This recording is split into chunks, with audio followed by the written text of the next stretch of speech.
University Malaysia Kelantan (UMK) is an entrepreneurial university. We implement the government's aspiration to ensure the younger generation are not only highly educated but also entrepreneurial. UMK is the #1 entrepreneurial university in Malaysia and aspires to be one of the world's best by 2030. This is in line with the National Entrepreneurship Policy, which aims to make Malaysia an entrepreneurial country by 2030. According to this vision, UMK ensures the whole university functions within an entrepreneurial ecosystem. This ecosystem comprises 9 faculties, supported by institutes and centers of excellence implemented with the discipline of innovation-based entrepreneurship.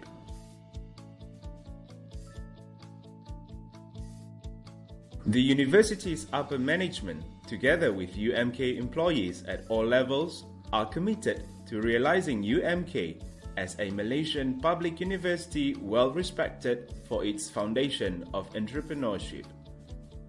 Implementing this ecosystem, the UMK Entrepreneurship Institute (UMKEI) oversees 3 other entrepreneurship-based centers: the Center for Entrepreneurship Development and Education (CEED), the Institute of Small and Medium Enterprises (ISME), and the Global Entrepreneurship Research and Innovation Center (GERIC). The Faculty of Entrepreneurship and Business, spearheading this structure, has successfully developed collaborative entrepreneurial networks such as UMK Frontier Street, Entrepreneurship Advisory Council, and proudly led the Committee for Ministry of Higher Education Guide to Entrepreneurship Integrated Education. From the academic aspect, UMK offers 25 undergraduate programs and 16 postgraduate programs in the fields of business and management, tourism and hospitality, science and technology, as well as arts and heritage. The university is constantly enhancing its teaching and learning system to ensure that the process of learning takes place creatively and innovatively through My Academic Integrated System, My AIS, Massive Open Online Courses MOOC, and Blended Learning. UMK is committed to the development of first-class graduates to become the leaders of the industry. Collaboration with world-class local corporate sectors as well as a network of well-known regional education institutions is aimed at empowering UMK from various angles. This is evidenced by the increase in the marketability of graduates and graduates who create businesses. Research, innovation, and commercialization is another important part of UMK.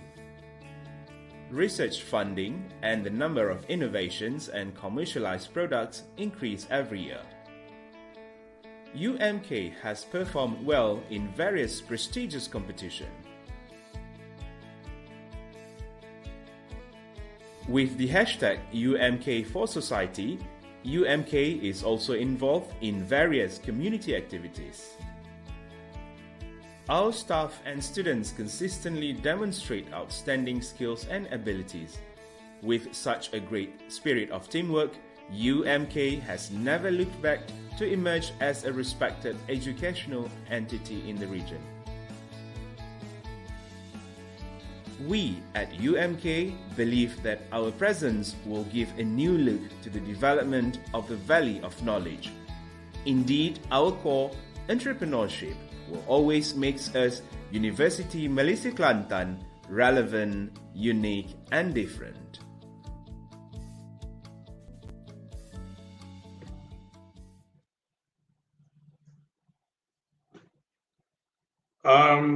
Very good morning to all our friends and students and participants outside from Latin America and also from Malaysia and all over the world. I'm a Professor Dr. Bala, will be a moderator for the session organized by Malaysian Graduate School of Entrepreneurship and Business, MGSB, Virtual Talk, International Lecture Series, okay? And today the topic will be the effect of COVID-19 in the labor relation in Colombia. So today we are lucky and we are fortunate to connect with one of the top professor from Latin America, and especially from Colombia. So before we go on this session, I would like to introduce briefly our speaker today, who is a very distinguished professor in the field of labor relation and labor law.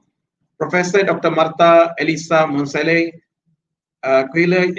she has a doctor in law and political science from University Gran Colombia, and she is also a president of International Labor Relation and Employment Relation of Colombia, and she is specialized in collective labor law, social security, and alternative conflict resolution, and she studied in the University of Harvard, and also she did some courses in international labor standard at ILO Turin, Italy. And currently, she also president of Latin America Institute of Labor Law and SS Iltras. And she is one of the technical advisor of the employers group and attend many international conference since many years back. And I know Prof since I think about more than 15 years.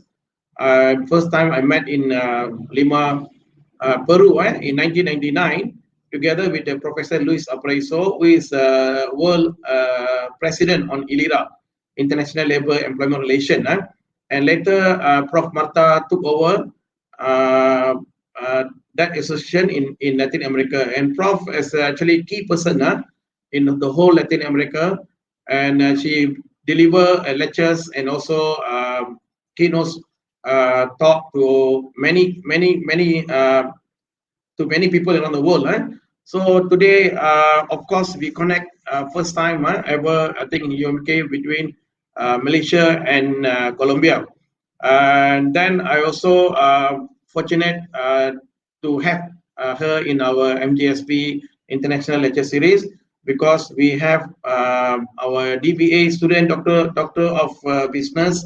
We also got MBA students, and also we got a student from all the faculties in not only today joining from UMK, we also got student from University Utara Malaysia, UMS, and other country, Impact Indonesia, and so on. So we are lucky to have here. She want to share about the COVID-19, how COVID-19 impacted labor relation in Colombia especially.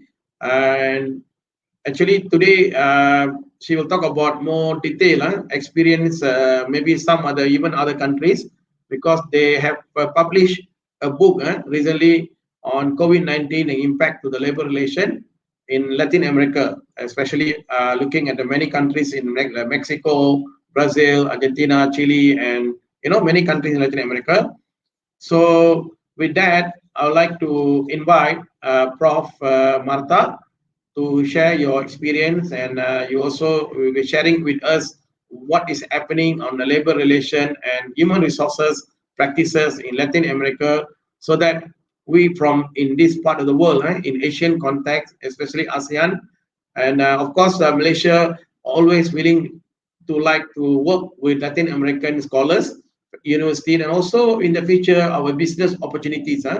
Because in this room we also got some entrepreneur who maybe like to work with the Latin American continents. So we are lucky because we are the entrepreneurship university. So most of us like to do entrepreneurial, to do some business. Maybe this is a chance to communicate with the Prof. Marta, where we can extend our, our business network to the other country, which is I think rare. We are rare have connectivity from Latin America.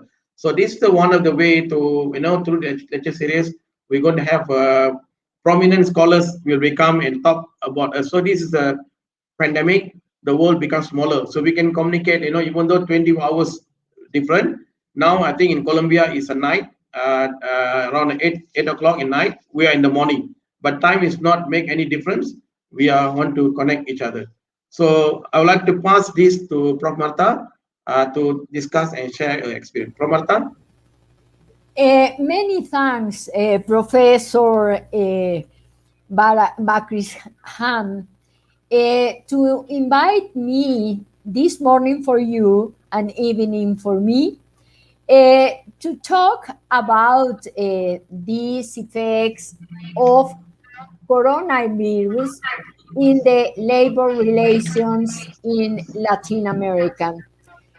I am so proud to come this morning in this big and very important university. I saw the video and I could understand what important is your university, and I am so happy to be here in this morning for you.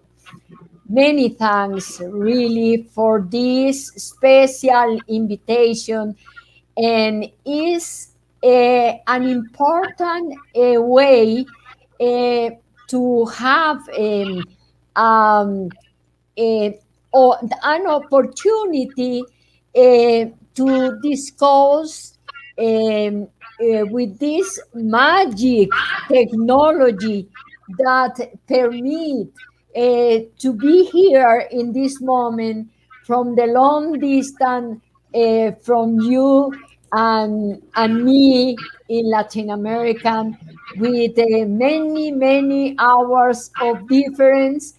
And now for me is Sunday, and for you is Monday. Take note about the distance, but now with this technology, magic technology, we can do meetings like this, very important, and discuss so many things about long distance and different countries. I am going to talk about especially of my country, but we have a group conformed by Argentina, Brazil, Chile, um, Panama, Mexico, and, um, and also Venezuela to discuss this part.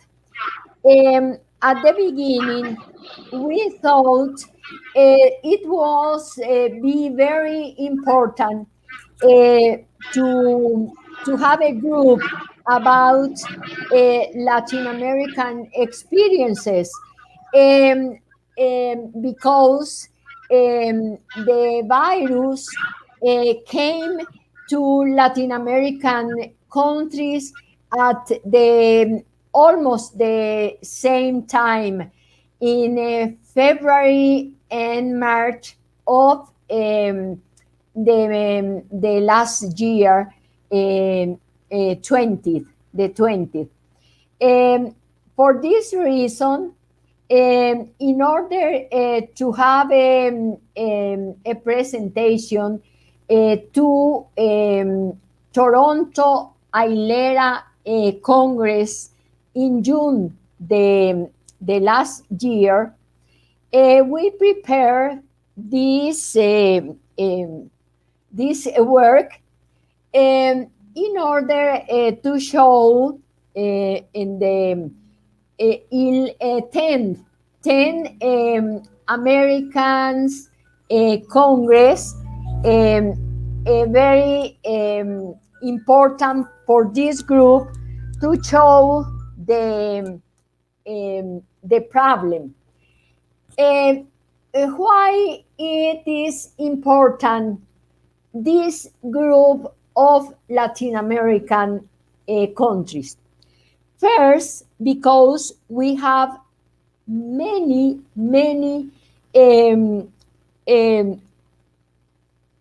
history from the Mexican Constitution of 1917, called Querétaro Constitution. It was the principal influence of our Latin American legislation. For this reason, we are very, very similar in many things, especially in laws, in labor laws especially. And for this group, it was very, very easy to find similar things about especially the effects of coronavirus in our labor relations in these countries selected to have this experience. What about Mexico? Mexico have a very big extension in its territory. It's the three parts of South America. Mexico is a very big country also. Argentina too. Chile less than Colombia. We are in the fourth grade in extension. And countries like Panama is a little one, but we have so many similar things, special in labor relation. What happened about the arrival of this virus? Really, it was unknown for every part of the world, I think. It wasn't announced. The surprise was so big, and we weren't prepared to this phenomenon that cause a big power, and we were extremely powerful. What did happen really? In Argentina, for example, 75% of enterprises have a very big diminution of business, and it was necessary to close locations, restaurants, hotels, all kind of business in order to prevent the contagious of this virus. Of course, the consequence was the disemployment. Many people lost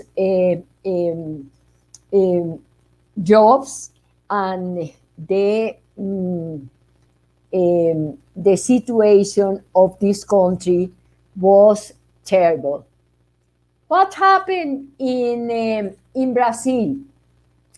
The impact of the virus and or pandemic as the OMS said, was terrible, and it is necessary to remember the big population of this country.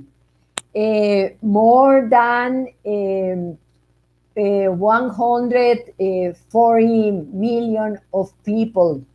It's a very big country, like Mexico, with 123 million of people. Of course, the consequences of this loss of jobs was terrible. And another problem was about health and about the sanitary situation, especially in hospitals. The hospitals weren't enough to take care of so many big population. What happened in Chile?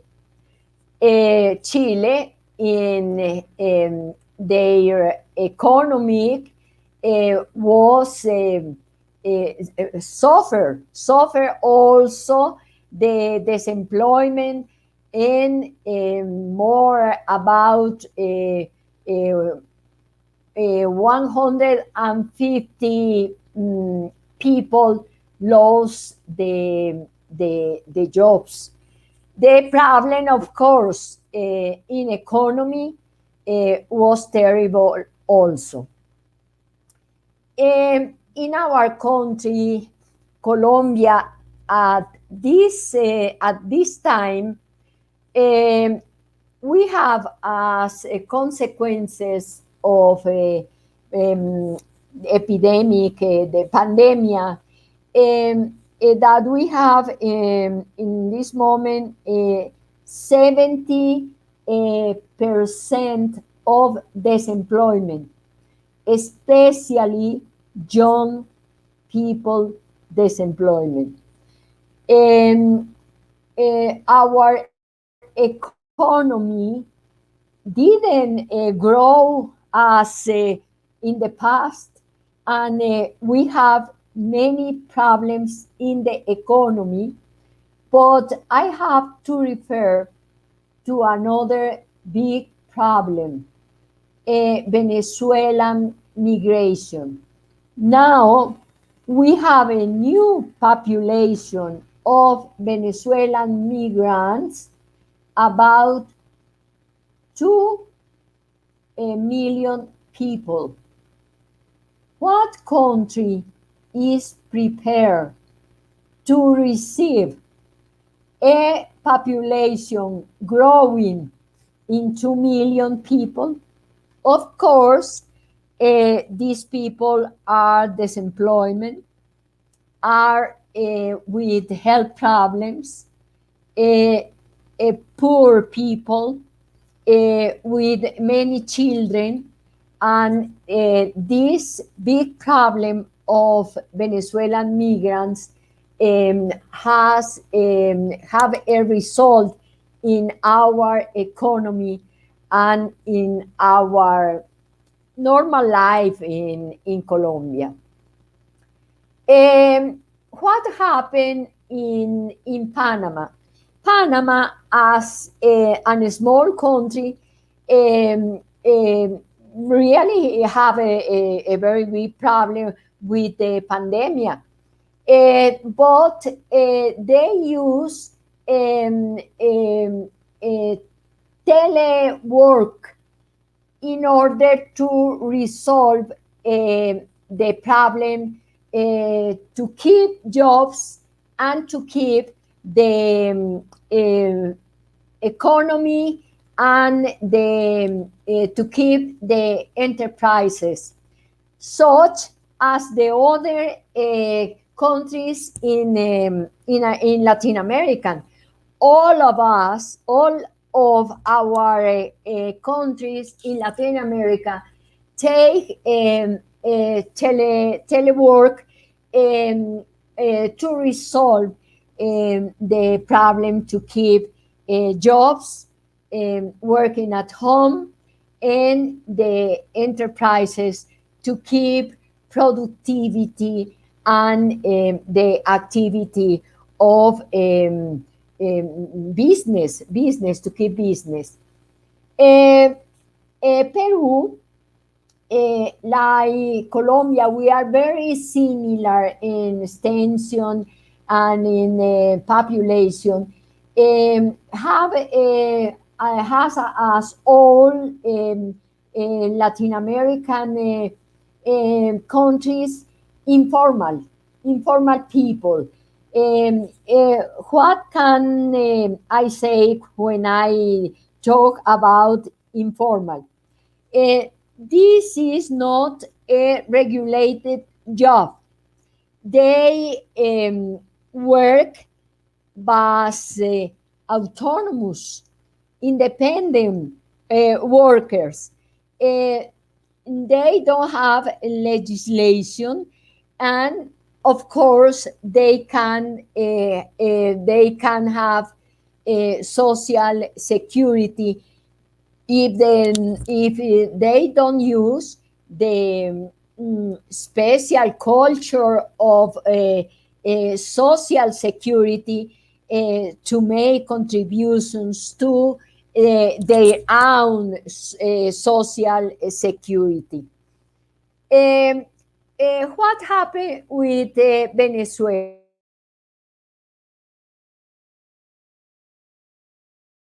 A political situation very different as the other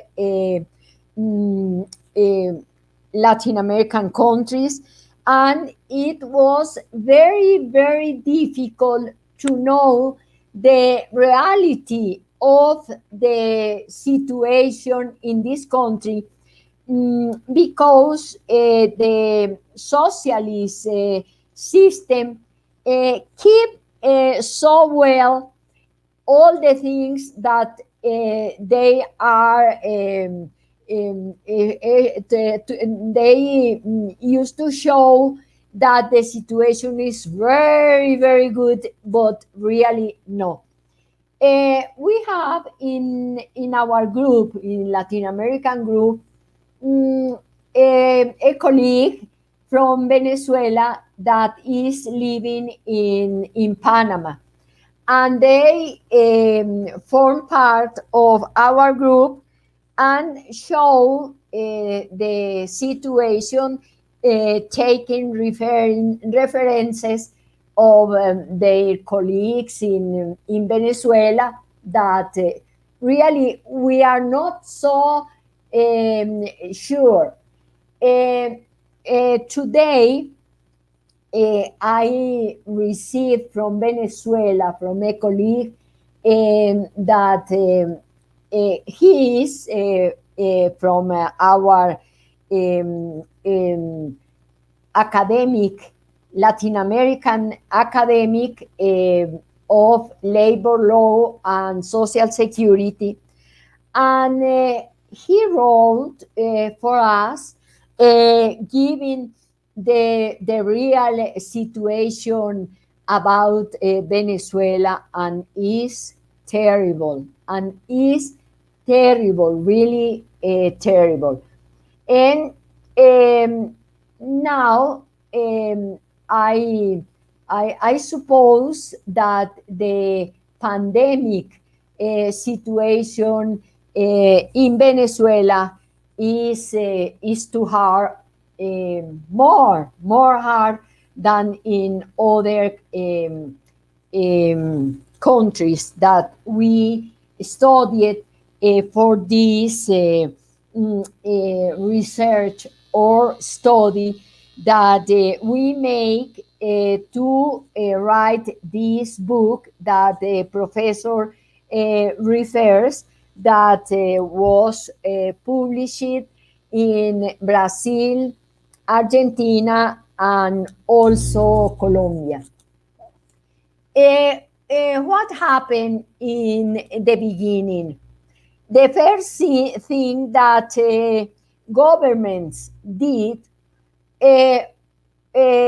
was tried to protect workers, protect health, protect people in many orders, and to keep enterprises and places of work to preserve the economy that if we don't have work, if we don't have activity, economic activity, the situation become so hard to affront in this moment.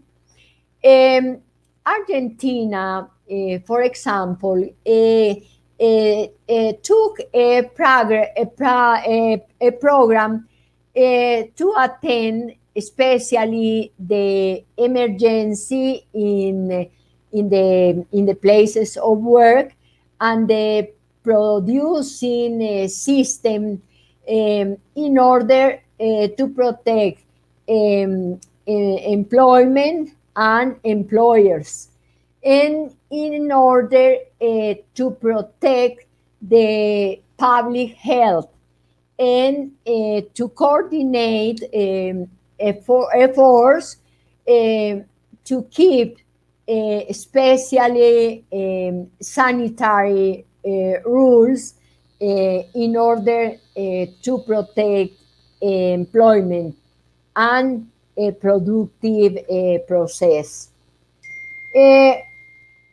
Something like May Brazil that especially took telework, anticipate holidays as individual rest, for the future concess a period of holidays, and in order that people go home with money and can affront this situation. In Brazil, they have an institution that is called Hours Bank. Workers can keep hours when they need to take them for another or situation, not only for a pandemic, for example, to take holidays with the family, or that it is necessary to have to take care of children, and they take from this hours bank. Of course, they took hours in this situation, and the another situation of the government was to found an special fund, money fund, to prevent the go out of workers from places of work. In Chile, for example, the government gave important faculties to the Minister of Health in order to protect the jobs, and to access at this employment security that they have. In Colombia, the Minister of Labor gave the opportunity to flexibility the rights of workers, but in the way that workers and employers um, uh, take by social dialogue the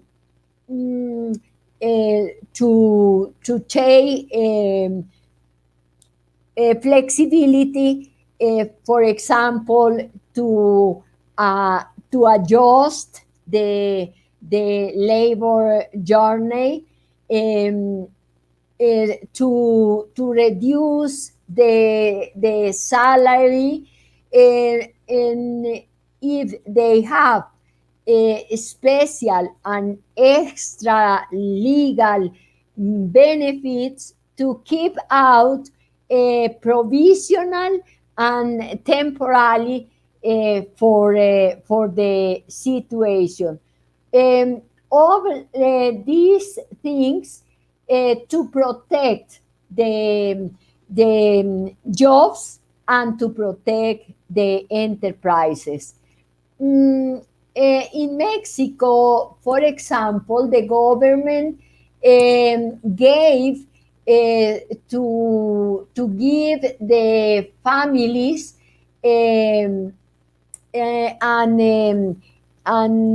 little enterprises 3 millions of Mexican pesos for this in this occasion. In Panama, the government reduced the job journal, close commercial activities, and the suspension of contracts of contracts of work, and another forms of work. In Peru, the employer gave many opportunities with a plan to help people, and gave special rules in order to keep employment in places of job, especially, and to help the workers. The workers was really a very big activity to take care of workers. In Venezuela, as our colleague told, the government gave a law prohibiting the mobility of workers. The workers could be in their places of job without mobility. In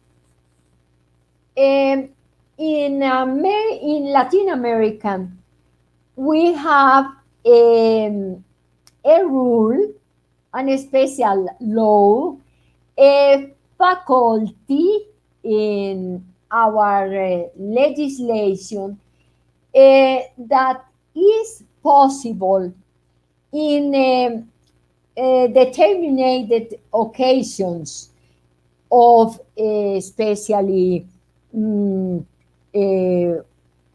it's impossible to prevent a situation, for example, this pandemic, a suspension of worker contracts. But it is necessary to show the real circumstances. Here was possible because all Latin American countries that we studied said that it was necessary emergency laws. Why? Because became a pandemic situation with lethal situation, and it was necessary to be at home. It was impossible to go out, to go to work, only by telework, and the activities to public services like health, like transportation, like communication, electricity, water, cleaner, and such on. And, and the countries that we studied took this possibility of work suspension, and but it was the last selection, because this situation have effects of the salary of the workers. If they don't work, they don't have a salary during the suspension of this contract, this work contract. And the authorities of work said, please don't use this regulation that is legal regulation, but affect so much the workers. And in this situation that was very, very difficult because schools and universities closed, and all of them, workers, students, were at home, not prepared to be at the same time all together, working, studying. It was really a very difficult situation for the home life, and to divide the possibilities of work or study.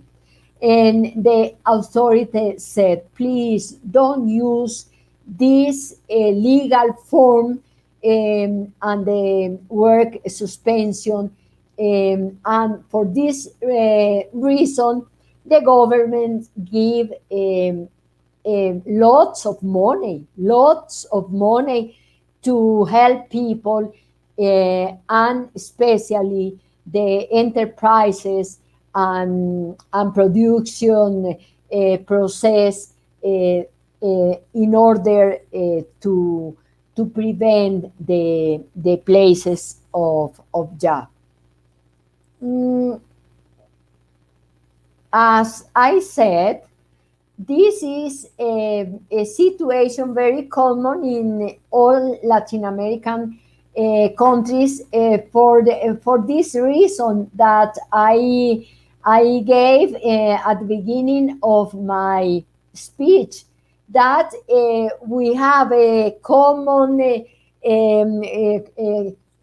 beginning of a constitution in Mexico that give the protection of workers, and we took in all this legislation of another Latin American countries the protection and very labor forms and use in labor laws in all these countries. For this reason, we are so similar. We don't have not much many difference. There are few differences in our labor legislation, especially. As I said, um, all of governments in Latin American countries that we studied was very, very worried about to keep um, job places, to keep industrial and commercial activities, enterprises, to keep the economy. Because the governments understand very well that if we don't have a big economy to keep the process of economy process business and to keep health of the population, the situation will be more dangerous, especially for people and for the health, especially for the health. Um, not new, not new. The telework in America, but in 1973, when the United States have had a very big problem with gas oil, and they have to keep people at home because they are wearing transportation, they are wearing cars, buses, and everything to transport the workers to their jobs. Mm, uh, it was in charge a research to find a solution in order to find something that keep the workers at home, don't use transportation. What Niels said, well, it is possible that job go to workers at home. Workers don't go to places of work. And how? Easy. Use a telephone communication. Work by telephone. And this kind of work began in 1973. Then other countries began to use this new form of work. Colombia at first, in 28, by the rule, by the legislation, give the opportunity to use telework. and other countries like Mexico, Brazil, Chile, no, Panama also, no, Panama no, use el telework and took our legislation to make their legislation. When the pandemic became, in Colombia had 2 million of teleworkers because we have the regulation. But the enterprises became to use before the pandemic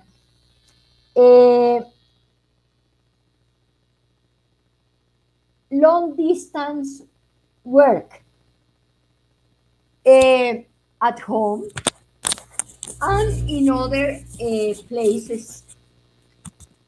It was very common to find in the park, for example, a person with a small iPhone working in long distance. And when the coronavirus arrived and we have to stay home, to be at home, really we had developed with this system of work. What happened in another countries? Not at the same time of Colombia. For example, Chile,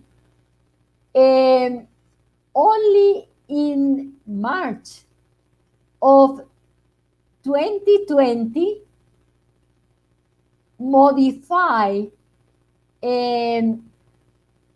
its legislation about the long distance work.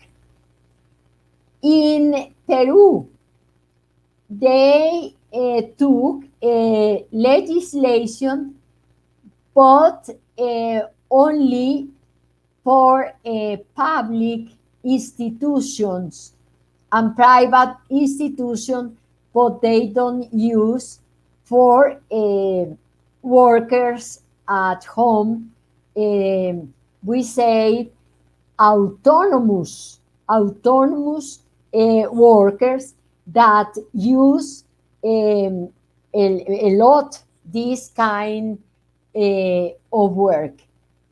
It is necessary to recognize that this job form was the salvation of many enterprises and many places of jobs, and help a lot of economies and to keep the production and all activities of the economic system, and the situation is too bad. But we think that it would be most if we didn't have this form of job. When we were talking with the other Latin American countries, they were agreed that really this form of job was the salvation. And what will happen for the future? We think that a telejob will continue, not all days during the week. We are talking maybe in alternability, 3 days at home, 2 days in workplaces. But it is necessary to refer what happened with the education system. It was really mm, the salvation for the students' period, because they could continue the plans of study in the universities and in schools and colleges. Because fortunately, before the pandemic situation, we use mm, the system, the technology, because we have to remember that we were talking about four revolution. What was really a four revolution? The use of big technology, and the use of this technology was the salvation for the situation, not only for the enterprises and workers, for the educational system in the universities and schools and colleges. Now they are going slowly to the university, not many, few, and colleges, and not every day of the week, two at in the place, and three at home. And it is really to understand that in the future we are increasing the use of technology, because the advantages of this system, it is possible to show and understand. For example, economy in gas oil, in the transportation system, in the all the our green space that really we keep so well, keeping at home.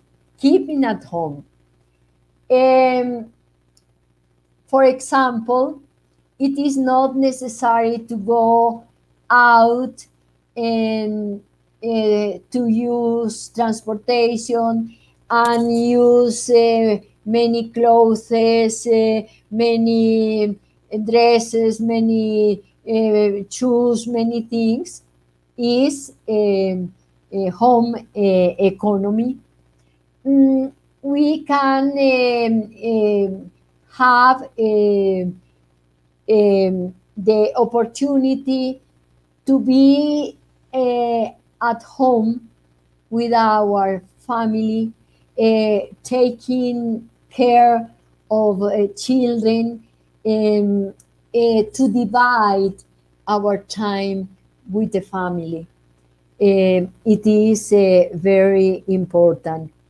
Um, to divide the responsibilities at home.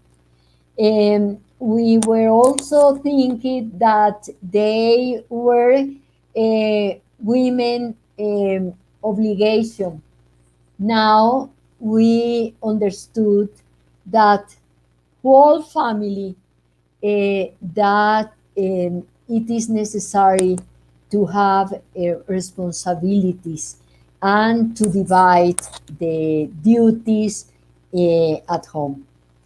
Um, I think I finished my speech, and I am ready to receive questions as you need. Okay, Prof. Marta, thank you very much for your talk. Very factual, and you give a scenario from Latin America that we from Asia that we encounter the same situation, same problem. As you know now, Malaysia, we are going through the phase 2 on the MCO, they call movement control, and some state, all the state in Malaysia still cannot cross over the state to another state. We need to get the police permit to cross over. And some state they are opening up within the district, so people moving, but very strict on the SOP. We have to wear mask, sanitizer, and also we need to. We also got one website. I'm not sure in Latin America, we call My Sejahtera. Everybody must check in. Whenever you go to any shop, anything, check in. But what I learned from you just now, you are not only sharing from Colombia, of course, you're also sharing from all over Latin America, each country, and I can see that some of the things that we should learn, especially on the labor law. I keep on telling the policymaker in our countries, even I through my webinar, through my engagement with the Ministry of Human Resources, with other engagement, I keep on telling in my writing, and also about how to adopt the new legislation in relation to COVID-19, because I believe pandemic already given us a lot of lesson to us to move on, and it also teaches positive and negative. But I'm looking for the positive ways that we need to ready for any uncertain things happen, not only in Latin America, in Asia, but all over the world. I think we are in the big family. We're facing the same problem now. I'm very pity to the people on the tourism industry, airline industry, and many industries still suffering, very badly affected. I just back from a few states in Malaysia. I found people suffering under the ground. People close the shop, hotels, no occupants, and people starving for the food, and no uncertain. Graduate don't know what's going to happen in the future, and all these come to our mind that we need to be globally working together, not by individual. Not I'm working in Malaysia and from Marta from Latin America, but we have to combine. And I think ILIRA can play a very important role in come up with this very specific role. Okay, Prof. Here, I think we have student. Also, from my own student, I have over 100 students taking human resource management course, and I also got MBA and also DBA, Doctor of Business. They are top ranked people on DBA. There are some questions I'll go through one by one. So first question I would like to ask from Nurul Akmal. She's the first one asking around 9 o'clock. How to survive the business in this pandemic COVID-19? Prof, your answer. Uh, Really, I think the only way to the business could survive is working, and working and working. We can expect that our governments uh, give subsidiaries for every life, for the long life. Money uh, go down, finish.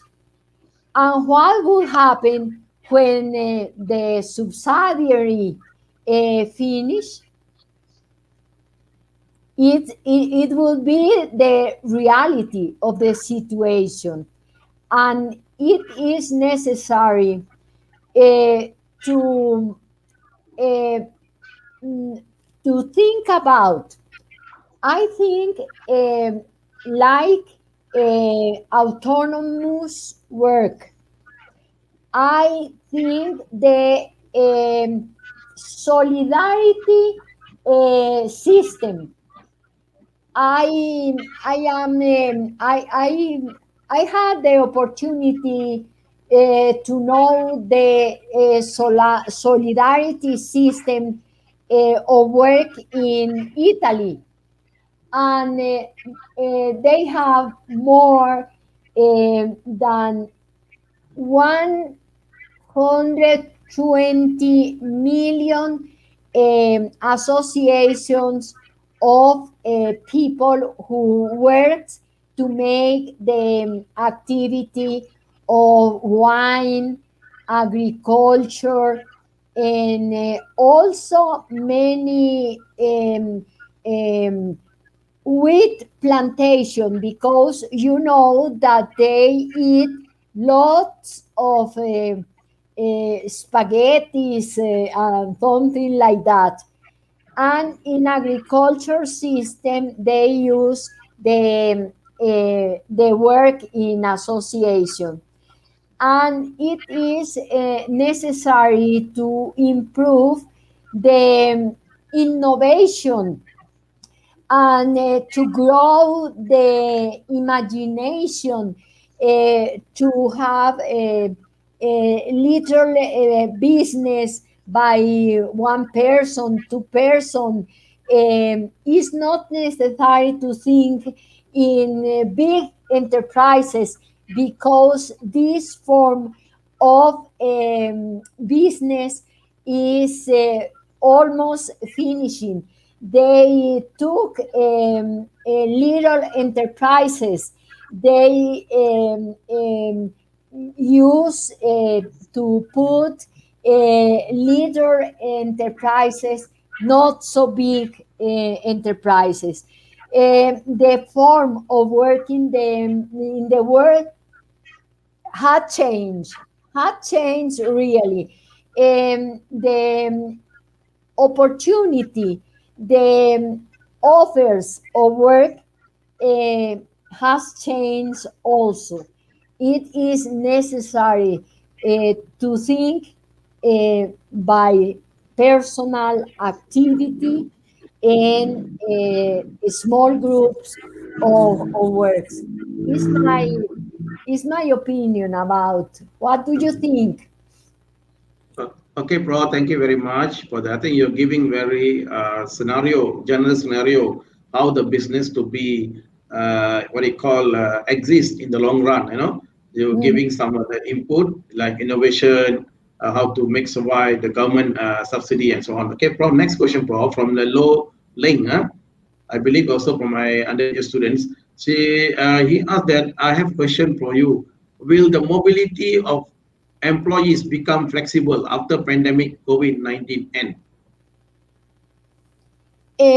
Really, the mobility here in is not completely restricted.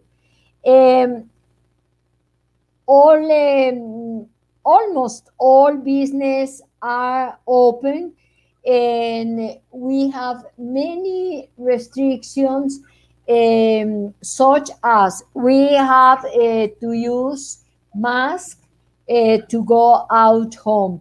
We had to wash hands um, many times. We have to use sprays, alcohol.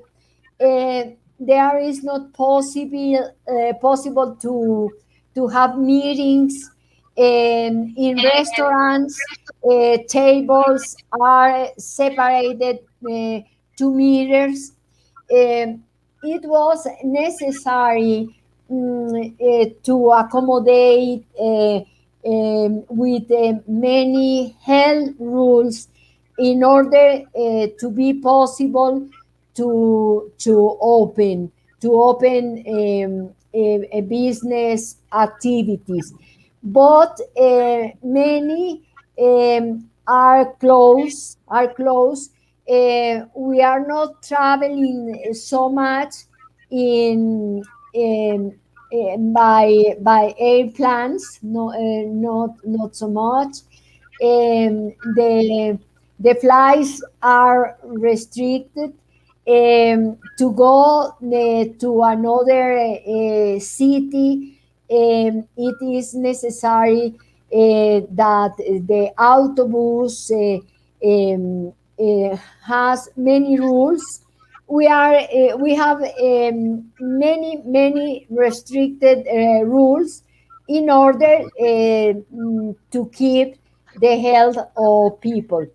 We began in this month the use of the vaccines. In this moment, we have 1 million of people that took the vaccines, but we are 50 millions of people, and Venezuelan people two more, and we are so slowly. I think we are so slowly. Okay, Prof. Next question, quite interesting, I think, to you to maybe to address. From N Yasmin, she asking about that. Does the rate of percentage of homeless people increase due to the loss of job? I think she related to the pandemic because it affect the every business company. She said the percentage of homeless people increase due to the loss of job. It is necessary to say that before before the pandemic, we have disemployment, not so much, 10 10 disemployment percent. And now, after the pandemic disemployment, we have 17%. We are recovering. We are recovering in the activities, but really, we lost many enterprises. Many enterprises close, especially small business activities. For example, restaurants, little shops, um, in tourist activity. We lost many people.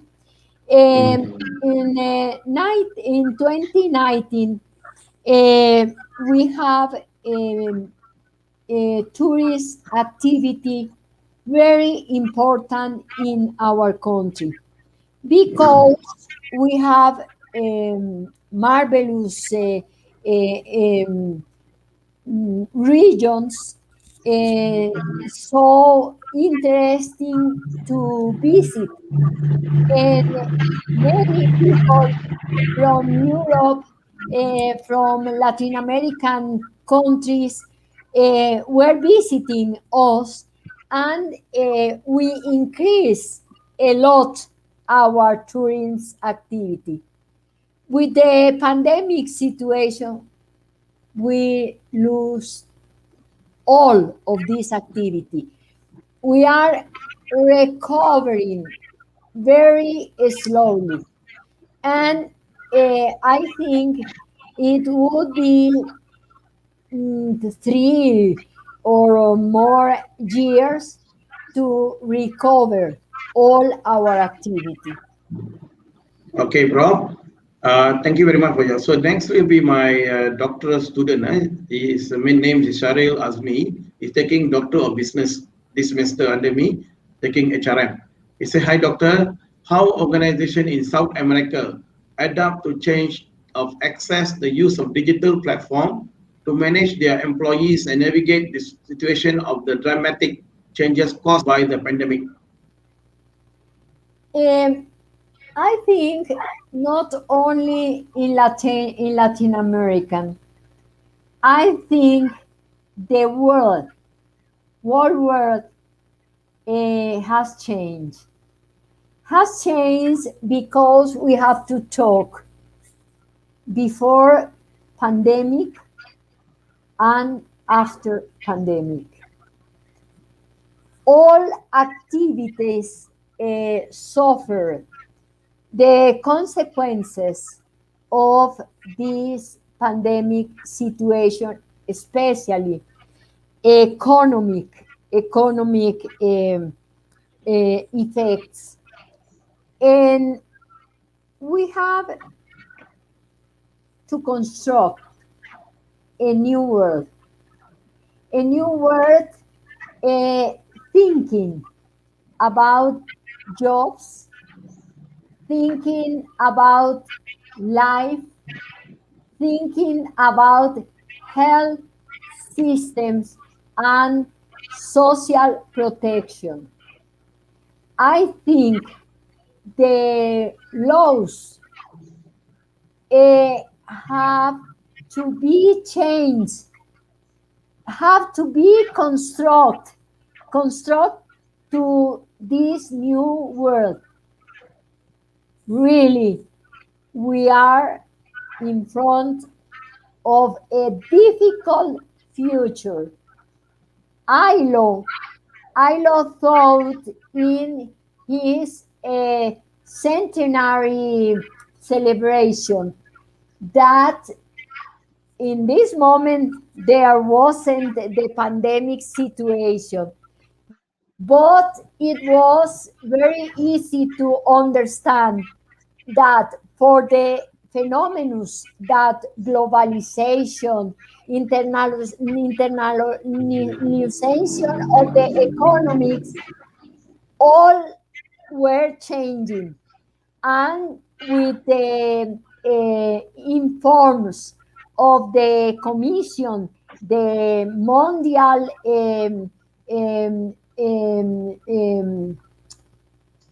reports, they advise social protection and the work would be have a very big change in the future. And now, with the pandemic situation, this change is is so big, is so big, and we have to construct many laws for new situation. Okay. I think, Prof, next two questions I think you answer with the Siti Nur, Izzati, and Amirul. You already answered next. So I'll skip that two questions. I go to the with the Dato Anafi Muhammad. I think he also won my doctoral business administration student. He also taking HRM for this semester. And Dato Anafi is one of the very key entrepreneur in the state of Kelantan, where I'm staying now. Right?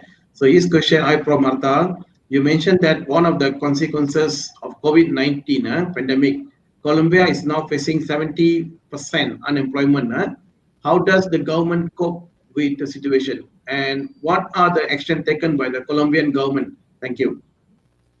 At the beginning, the Colombian government give a subsidiaries system to help enterprises to keep employers places, and now they are still they construct a very big fund with contributions to help especially the small enterprises that we call minimize enterprises. And but we are so afraid what will happen with this money go down. is the best system contribution by taxes. If we go high with the taxes, what will happen? The many enterprises could go to another places where they don't have so high taxes, or many investments don't wish to open business in Colombia. Uh, but I think this way of taxes is not the best. And I was so worried about the recommendation of ILO 202 of 2012, when they said that the pillars of social security uh, were employers and employees, and the governments only think and put taxes. I think is not the best thing to increase the social security systems, because investments go hurrying out of our countries, uh, finding another places where taxes are lower. It's a very big problem, I think. Okay, Prof. Very good answer. I think that Hanafi will learn something from you. I'm just skip few questions because they are all some relevant. I'll go to the next one. I think interesting also. The question quite long, but I think you can summarize it. Prof. From Iman Ima. Prof. As we know, during the pandemic, the most affected industry is the economic industry. Most affected companies led to bankruptcy and many people lost their job. Then a few months later, people who lost their job during the pandemic start a small business again to support their life. My question is, did you think that it was the best decision for us to start up a business as we didn't know the risks that we'll face by us in the future? So I need to respond reason for this project. I think interesting question, Bob. Mm, thanks for all questions that your students did. Very important questions. I appreciate so much.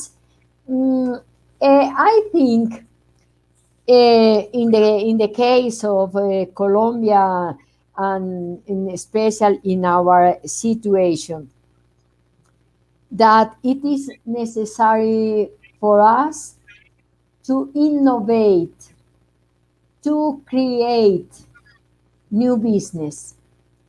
Um, it is very difficult to recover this small this small business.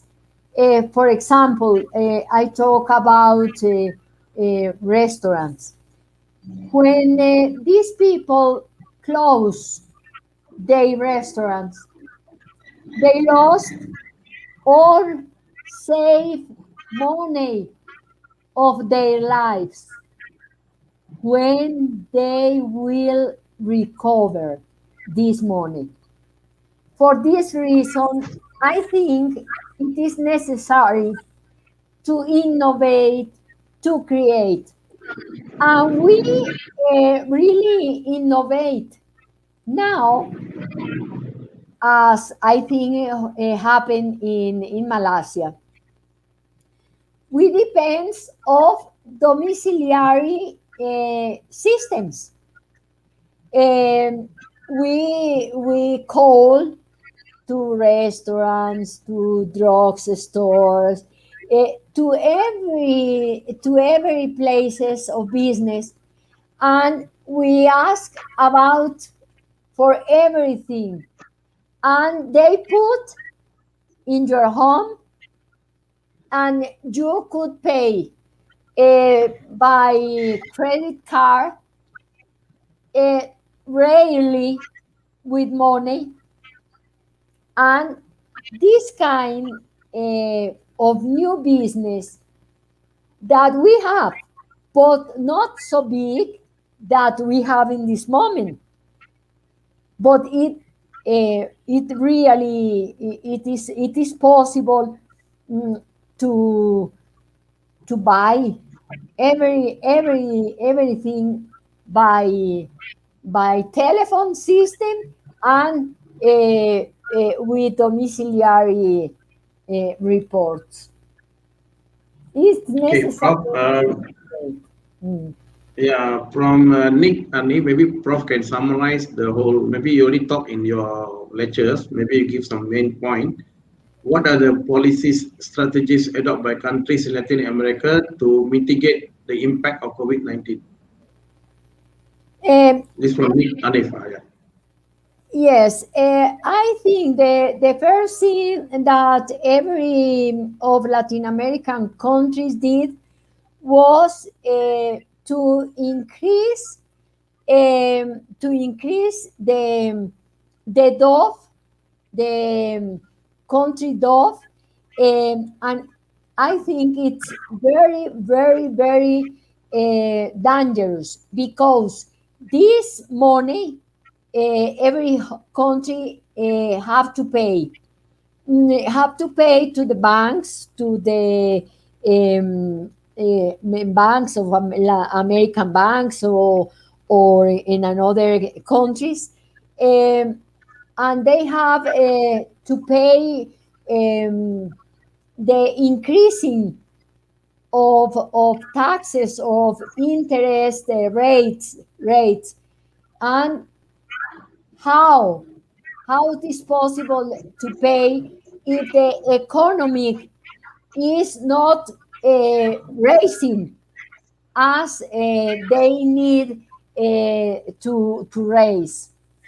The another way that they are thinking about is to give credits to people that are thinking to open business, with a long time to pay, with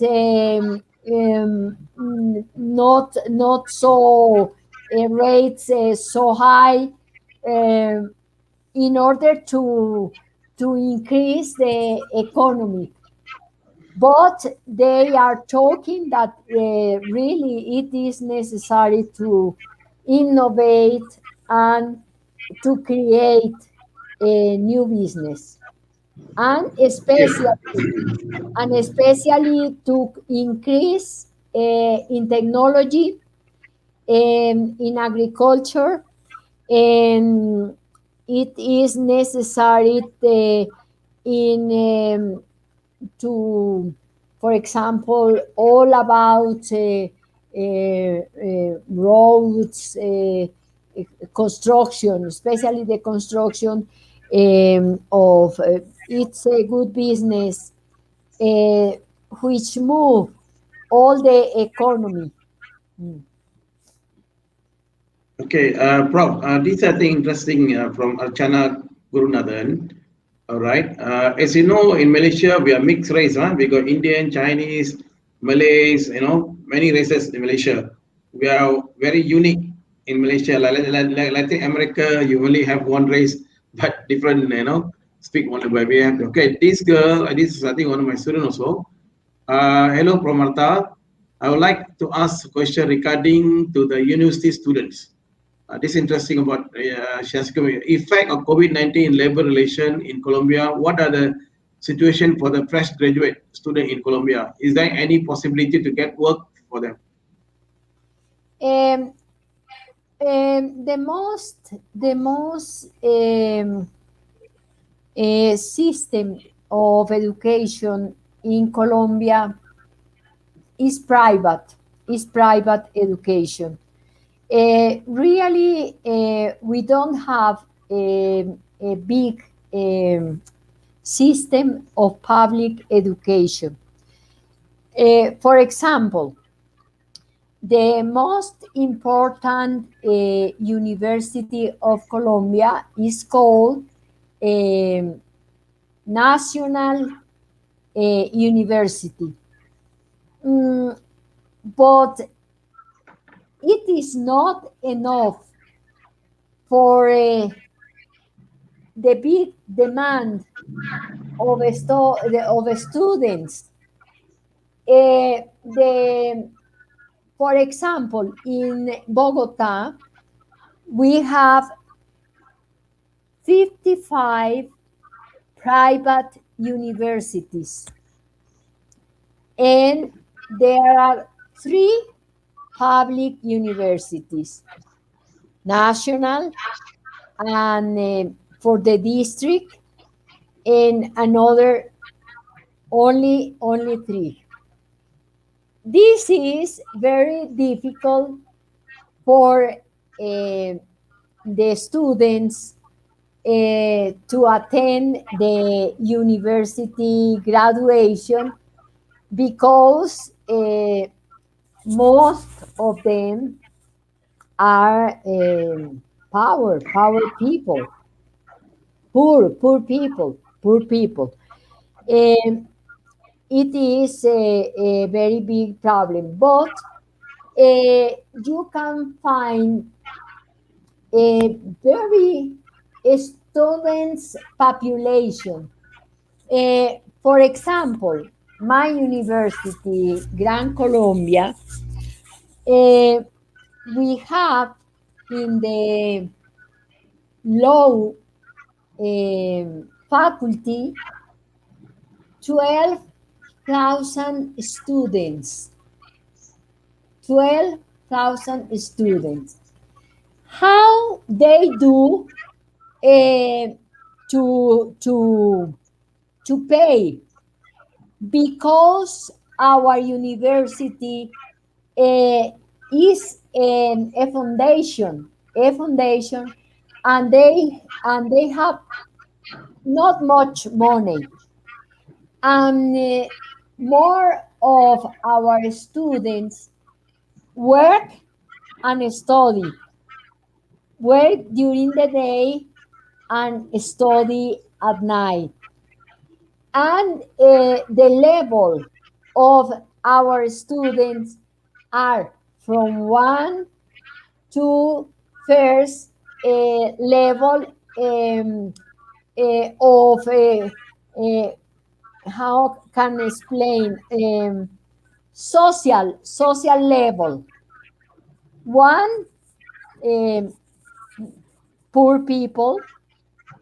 2 or 3 is not so much, and our students come from this level and they don't pay more in our university. And there are another universities that have not so much tuition uh, for students, and they can study. A very big population in Colombia go to the university, go to high school, and the primary school is free and obligation, and secondary school have many schools. For this reason, the cultural level of Colombian people is a good one. Okay. Okay, Prof. I think it's very useful information for the students, huh? Especially the graduate employability. I think you share. I think I like to see how the Colombian student working and study. Oh, that's interesting, Prof. It's I think doesn't happen here. Here, the student only study morning, afternoon, and night. I'm actually encourage them to work and study, to explore them to the. I think you shared the best experience from Latin America. I hope a student in this room take the strong. Of course, you cannot be tolerate on the quality of the education, but you can do that. I think it's very common happening, and the time for you. Bro, I got another my student from my former University in Malaysia Sabah, which I worked before, and so you know that we have an industrial relation program, a bachelor degree. He's now I think doing PhD. But I taught him in undergraduate. Hi, Prof. Dr. Martha and Prof. Dr. Bala. First of all, thank you for the information shared. I have a question, Prof. We are talking a lot about effect COVID-19 into the private sector as affected business in the country. But what do you think? That's this interesting part. The pandemic effect in long term to the public servant. Do you think public servant will face the same consequences as the private sector employees? Thank you, Prof. In advance. Interesting. Many thanks for this meeting. Many thanks for the opportunity to talk with your students. I hope this information about Latin American countries would be useful for all of you. And I hope in the next future we can make another meeting with my university, and with another countries of Latin American. As you know, this group of Latin American countries are working in another project to present to ILERA World Congress in June in virtual. It will be a virtual congress organized by the president Mia in Swiss, in Switzerland, and no, it's not Switzerland. It's she lives in a small town. Small, no, is not really small. Her university is called Luan University. They are organizing the Congress by this university, and it will be in Stockholm. No, in Stockholm, no, near Stockholm. Yes, but Luan, but they would be virtual. We are preparing about migration effects in society, economic and political results, because the migration situation in the whole world has changed. We have in this moment a new migration. In the past was different, but now we have a new migration phenomenon, and we are preparing our job for the Congress, and we will be present for 10 Latin American countries that we are working in this research. Very important. Okay, I think Prof in Sweden. our Yes, yes. Sweden. Elira World Congress to be held in Sweden. I think virtually we are not able to go the beautiful country. Yeah, this time we are actually by virtual. Okay, Oh, Prof. Okay, Prof. I think we coming to the end already. So I see some of the interesting question come from there. I couldn't spare time more, but maybe we will send all these questions to you. Probably you can give some inputs and summary, and probably we'll send back to the those asking the question, because there are also question on the interesting on the labor relation act on the layoff and wage cut in Latin America. But I think you already discussed during your talk in the earlier that you talk about some country like Peru, Chile, and some country have changes the law due to the pandemic. So that will be interesting. So I think we come to the end, Prof. So before I will close this session, I may thank you very much, Prof. Mata. We're able to spend time with us from at least for 2 hours. In the beginning, I'm very sorry to the participant from outside. We should start around 8:30, but due to the time factor, I remember Promata is about 20 hours back in, in other part of the world.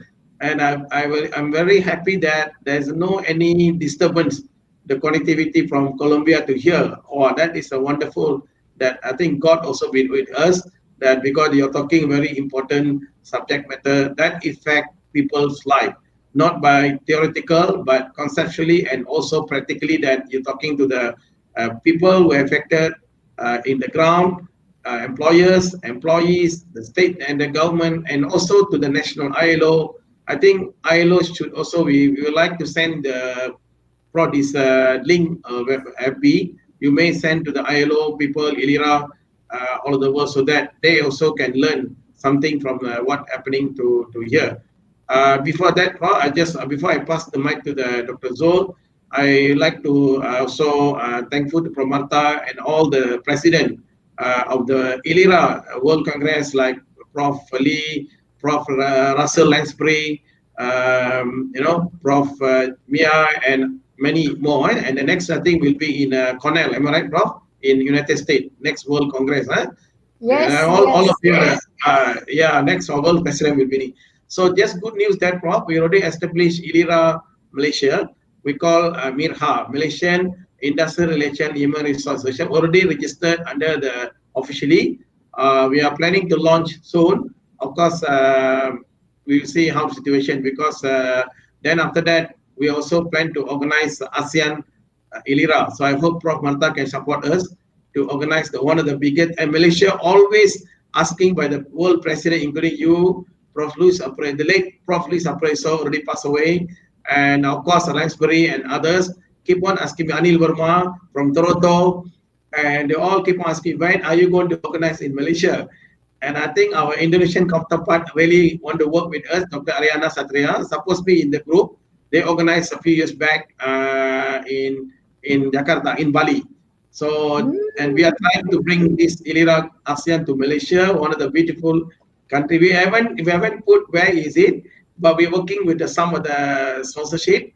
And I believe Minister of Human Resources is very welcome, because I'm also sitting on the technical committee winning wage in the national level. So I hope I can convince the ministers and others. And also UMK will be hosting this congress with through the Thank MGSP. you. And maybe we also need your Colombian ILIRA to support. And I hope Prof. Marta support behind to make this happen for the making the first historical event in Malaysia. And I believe our group comprise students and PhD, masters, DBA, and also some of the employee association and government official. And because all my students consider working in the high position in the government and private sector, so I can hopefully they can come back to help us. So with that, I think I'm going to pass this mic, this session to Prof. Zul to give a few words and thanks. Prof. Zul, actually director for Malaysian Graduate School of Business and Entrepreneurship and Business, University of Malaysia, Kelantan. And Prof. Zul, you're working very hard from the day one. I think Prof. Zul is here. Prof. Zul, how are you? Yeah, bro. Hi, Thank Professor. How are you? Hi. Thank you very Nice. much, Prof. Mata. It's a Thank you. 1,000 miles in Bogota, and you are almost about almost 10 p.m. in the evening, and we are about 10:30 in the morning. First of all, I would like to thank you, Prof. Mata Elisa, for being able to join us, contribute your time, although it's a late night. But this is an initiative by both, I think, by Malaysian Graduate School of Entrepreneurship, by yourself, and also by Prof. Bala, to sit together and start to think about what's next about the recovery of COVID-19 in terms of industrial relation and also human resource effect. So I also would like to thank all the participants. Okay, I beg your pardon for not being able to join you from the early of this session. I got a class started 8 in the morning just now, Oh, and I decided yes. to finish it early, a bit 9:30 in the morning, and able to join you by 9:35 this morning. Mhm. And I can see a lot of questions. Definitely, we Prof. Mata have addressed several of them, and then I also will ask my office to further analyze the questions, and those questions who left unanswered, we will compose and send to Prof. Mata to get your feedback, and Of we will course. do like an infographic, and we'll broadcast to the audience via our Facebook page. So Okay. yeah, all right. So thank you also to our partner in Indonesia. I can see Dr. Ariana Satria. Thank Ariana you, for thanks. joining us. So now we are well connected, I guess, Prof. Mata. You are on the Dr. South Zul, America. Dr. Wali also there from University Oh, Utara really? Malaysia.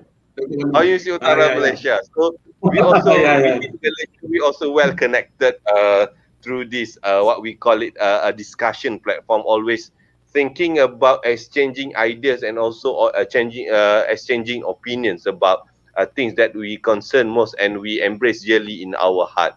Um, Thank you very much again, Prof. Mata, for Thanks for you. Thanks for you. actively involve and also respond to my WhatsApp and also communication Of well. course. So, Of course. for your information, this is part of our initiative to making sure that our postgraduate students, especially DBA and also MBA, can really open up their mind what's happening around them within Malaysia and also outside Malaysia. Last year, I think in 2020, we had a discussion and also presentation from Indonesia and also from the UK, Prof. Tom Baung from Strathclyde Business School. Now we are having you from Bogota, live from Bogota. We are grateful for that. Of course. Of So course. yeah, With much pleasure. yeah, thank you very much, Prof. Special thanks also for Prof. Bala for initiate this what we call it the webinar. I think you are very comfortable with your role as a moderator in terms of giving out and iron out certain questions and also opinion on the industrial relation.